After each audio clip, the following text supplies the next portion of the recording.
సనాతన ధర్మాన్ని అర్థం చేసుకోవాలంటే సాధన వల్ల వికసించిన బుద్ధికి భగవంతుడు స్ఫురింపజేసే జ్ఞానం వల్లనే సాధ్యమవుతుందండి. ఇది తెలుసుకోవాల్సిన అంశం. అదేవిధంగా ఆయన ఇంకా పైకి ప్రయాణం చేస్తూ ఒక చోట కాసరాదేవి మందిరం ఒక మందిరం ఉంది. దాని సమీపంలో దట్టమైన అరణ్యం ఉన్నది. అక్కడ ఆయన ఒక గుహలోకి వెళ్ళి తపస్సు చేశాడు చాలా కాలం. ఆ తపస్సుగా ఆయన కూర్చుని కొద్దిసేపు చేయగానే వెంటనే నాయనా నీ కోసం ఒక మహత్కార్యం వేచి ఉంది, ఈ కార్యం పూర్తి చేసే వరకు నువ్వు ఇటువంటి ఏకాంతస్థితికి రాకూడదు అని ఎవరు బయటకు తోసినట్టు అనిపించిందండి. బయటకు వచ్చాడు ఆయన. అంటే ఆయన ఏకాంతంలో అలా ఉండిపోవాలని ఆయన కోరిక, కానీ అలా ఉండనివ్వకుండా ఎవరో పంపిస్తున్నట్ట. ఎందుకంటే ఈయన చెయ్యవలసింది చాలా ఉంది. ఇక్కడ ఈయన పొందవలసింది గురువు గారి నిర్వికల్ప సమాధిని ఇచ్చినప్పుడు పొందిపోయాడు ఆయన. ఆ తర్వాత జీవన్ముక్తుడిగా సంచరించవచ్చు, కానీ తాళం వేస్తే అని చెవి నా దగ్గర ఉంది అన్నారు. ఇక్కడ మొత్తం నీ పని అయిన తర్వాత చెవిస్తాను అంటే అర్థం ఏంటంటే మళ్ళీ ఆ నిర్వికార స్థితితో నువ్వు కైవల్యం పొందడానికి లోపల నువ్వు చేయవలసింది చాలా ఉంది అని చెప్పారు. మొత్తానికి అక్కడి నుంచి అల్మోరా నుంచి ఆయన కర్ణప్రయాగ, రుద్రప్రయాగ వీటి మీదుగా శారదానంద, అఖండానంద, కృపానంద మొదలైన వారితో కలిసి ప్రయాణం చేశాడు ఆయన. అలకనంద నదీ తీరంలో వారు ఒక కుటీరంలో దాదాపు 1.5 నెలల కాలం ఉన్నారండి. ఆ సమయంలో భిక్షాటన చేస్తూ జీవించేవారు. మిగిలిన సమయం అంతా కూడా శాస్త్రాధ్యయనం, ధ్యానం, తత్వ విచారణ వీటితోనే కాలం గడిపారు. ఇదెందుకు చెప్పుకోవడం అంటే ఈ మహానుభావుడు బయలుదేరిపోయి అమెరికా వెళ్ళాడు, ప్రవచనం ఇచ్చాడు, అక్కడ వాళ్ళందరినీ ఆకర్షితులను చేశాడు అని మాత్రమే పైపైన తెలిసిన వాళ్ళకి తెలుసుకోవాల్సిందంటే దానికి వెనక ఎంత నేపథ్యం ఉందో తెలుసుకోవాలి. ఇక్కడ గురు శిక్షణతో పాటు ఆయన పరివ్రాజక ధర్మాన్ని అనుసరించి దేశమంతా తిరుగుతున్నారండి. ఆయన ఆ తిరిగేటప్పుడు ఒకవైపు సాధన, మరోవైపు దేశాన్ని గమనించడం.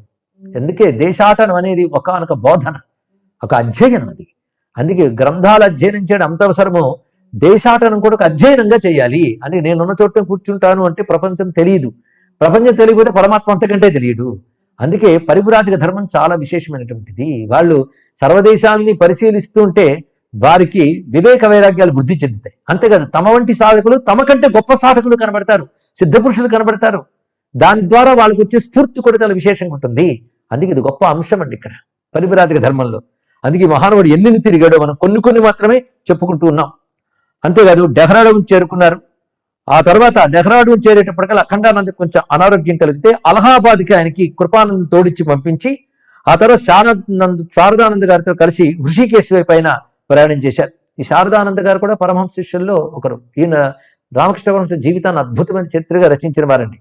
హిమాలయ పర్వతాలు అనేక మంది మహాత్ములు దర్శించాడు. వాళ్ళ గురించి చెప్తూ అనుకుంటారు, దేహస్పృహ అనేది కూడా లేకుండా సుఖదుఖాలకి చెదిరిపోకుండా జీవిస్తున్న ఎందరో మహాత్ములు అక్కడ చూశాను. అందులో ఒకడు పిచ్చివాళ్ళు ఉంటాట, ఒంటి మీద గుడ్డ పిరిగలకు కూడా తిరుగుతుంటాడు. పిల్లలు రాళ్ళు వేసి కొడుతున్నట్ట, ఆయన్ని ఒంటి రక్తం వస్తుంది, ఆయన నవ్వుతూ చూస్తున్నాడు పిల్లల్ని ఆడుకుంటున్నట్టే. ఈయన వెళ్ళి అయ్యయ్యో ఆయన పిల్లల్ని పక్కకి తీసి ఆయన పక్కకి తెచ్చి ఆ నెత్తురు గాయం వల్ల ఏర్పడిన నెత్తురు తొలగించడానికి శుశ్రూష చేస్తున్నట్ట. ఈయన కూడా చూస్తూ నవ్వుతూ ఉన్నట్ట. అంటే రాళ్లు వేస్తున్నప్పుడు ఎలా నవ్వుతూ చూశాడో ఈయన శుశ్రూష చేస్తూ ఆ గాయాన్ని కడుగుతున్నప్పుడు అలాగే చూశాట. చూడటమే కాదు, స్వామి అని నమస్కారం చేస్తే అంతా నా తండ్రి లీల అని నమస్కరించి వెళ్ళిపెట్టండి. ఇలాంటి మహాపురుషులు ఆయనకి హిమాలయ యాత్రలో చాలా మంది కనిపించారు. ఆయన చూసిన వాళ్ళని కొంతమందిని గుర్తు తెచ్చుకుంటుంటారు. ఆ కొంతమందిని మనం చెప్పుకోవడానికి కూడా సమయం సరిపోదండి.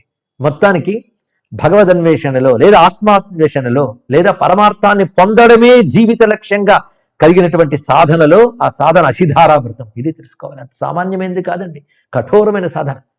అందుకే క్షురస్య ధారా నిశిత దురత్యయా దుర్గం పథ అని కఠోపనిషత్తు చెప్తున్న వాక్యాన్ని ఈ సమయంలో గుర్తు తెచ్చుకోవాలి.